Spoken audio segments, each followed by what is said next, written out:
I'm just going to say, no, he's not Nazi. There was a big profile about Elon that came out this week by Seth Abramson. Mm-hmm.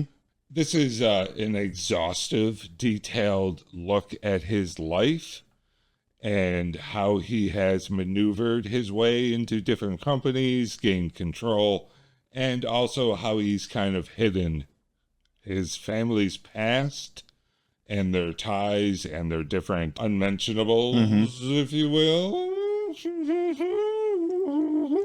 But I am sure if we dug deep into, I'm just going to throw a name out there, Nancy Pelosi and her history, her father's connections, mafia, Baltimore, I even heard, I think one time they said Biden's, his roots, his parent, his family roots they were slave owners. So, you're making points about ancestry and like ancient history, but his father's still alive and this was like recent. Well, what did his father do?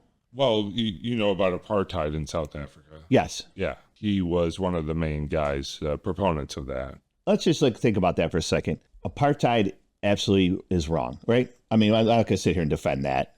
Apartheid was part of that culture, and I'm not saying it's right or wrong. I'm not saying it's right that it was. And that's just how people sometimes they get brought up, and that's just how... And I know what you're saying. My counterpoint would be if you grew up in that, yep, and you were a part of that on like a daily basis, like Elon would have been. Yep. Like he would have seen it. He would have been right there in it.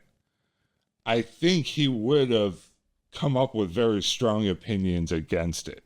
Right. All right. And you would know he'd be against it, and you would see him doing everything he could to promote equality and all these different things. That's not what you see from Elon.